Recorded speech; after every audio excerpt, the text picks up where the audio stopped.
দ্বিতীয় বিশ্বযুদ্ধের পর এই প্রথম ইরানের কাছে আমেরিকার শোচনীয় পরাজয় হলো। এই ইরান যুদ্ধ পৃথিবীতে এক নজিরবিহীন ইতিহাস তৈরি করলো।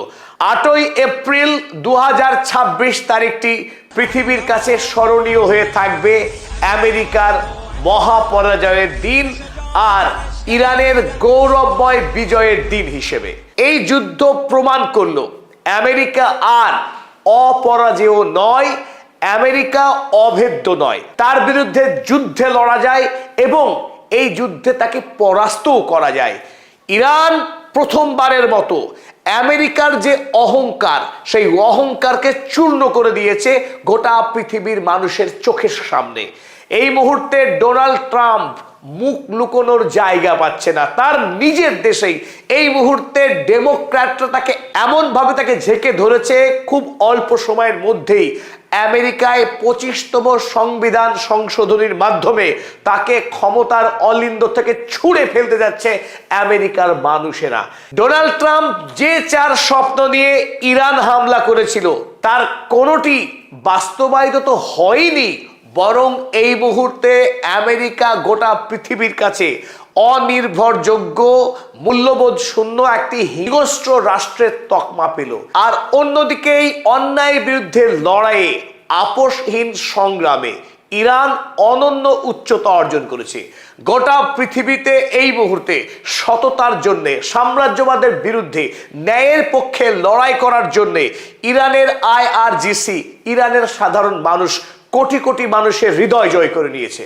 যুদ্ধবাজ ডোনাল্ড ট্রাম্প যখন ইরানের দেওয়া 10 শর্ত মেনে নিতে বাধ্য হয়, তারপরেই তেহরানের রাজপথে শুরু হয়ে যায় সেই বিজয় মিছিল। গৌরবের মুহূর্ত সারা পৃথিবীর মানুষ কাড়াকাড়ি করে ভাগ করতে থাকে। The fall of the Shaitan, the fall of the tyrant, the collapse of American empire.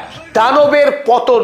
গোটা পৃথিবীতে মানুষ মুক্তির আনন্দে রাস্তায় বেরিয়ে আসে। বিশেষ করে ইরানে সাধারণ মানুষের ঢল নামে, প্রত্যেকের হাতে ইরানের জাতীয় পতাকা। তারা উল্লাসে ফেটে পড়ে যে তারা আমেরিকা যুক্তরাষ্ট্রকে শিক্ষা দিয়েছে, তাকে পরাস্ত করেছে।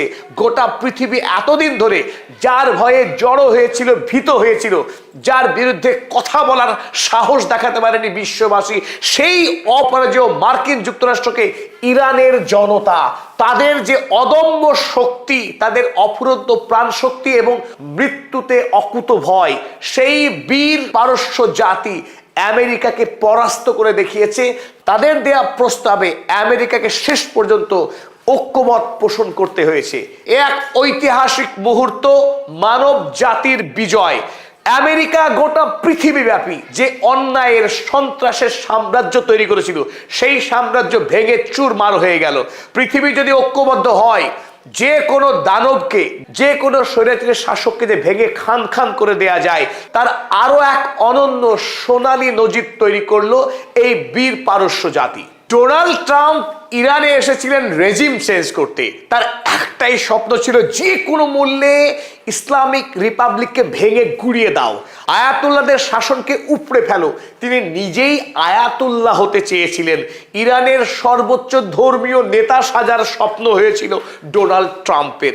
কথায় আছে, ডোনাল্ড ট্রাম্প টাকার জন্য তিনি সব কিছু করতে পারেন, এমনকি হজ করতে বললেও তিনি করে ফেলবেন যদি তাকে টাকা দেয়া হয়। সেই নির্লজ্জ ভ্যাম্পায়ার ডোনাল্ড ট্রাম্প ইরানের রেজিম চেঞ্জ করতে এসে যা তিনি দেখলেন, তাতে রীতিমতো তিনি বাথরুমে বসা ছাড়া আর কোনো উপায় নেই। ইরানের রেজিম চেঞ্জ করতে এসে তার রেজিম চেঞ্জ হওয়ার উপক্রম। এই মুহূর্তে আমেরিকাতে তার বিরুদ্ধে যে মাপের আন্দোলন শুরু হয়েছে এবং ডেমোক্র্যাটরা এই মুহূর্তে যেভাবে এককাট্টা হয়ে তাকে ক্ষমতাচ্যুত করার যে লড়াই নেমেছে, তাতে ডোনাল্ড ট্রাম্প আর কতদিন রাষ্ট্রপতি থাকতে পারেন আমেরিকায়, তা নিয়েই ঘোর সন্দেহ তৈরি হয়েছে। ওদিকে ইরানে দেখুন কি ছবি, জনতার স্রোত নেমেছে রাস্তায় আমেরিকার বিরুদ্ধে লড়াইয়ে। জানফাদার ডাক দিয়েছিল আইআরজিসি। আর সেই জানফাদাতে ইরানের খোদ আইআরজিসির 10 লক্ষ সৈন্যবাহিনী রয়েছে, রয়েছে আরো সশস্ত্র সৈন্যবাহিনী। তার বাইরেও দেশের 12 বছর থেকে শুরু করে 60 বছর বয়সী মানুষ ইরানকে হিংস্র আমেরিকা জায়নবাদী ইসরায়েলি রাষ্ট্রের হাত থেকে বাঁচানোর এই লড়াইয়ে কাতারে কাতারে মানুষ যোগ দিয়েছিল রাষ্ট্রপতি মাসুদ পেজেশকিয়ানের আহ্বানে। আমরা দেখেছি সেখানে 1,40,00,000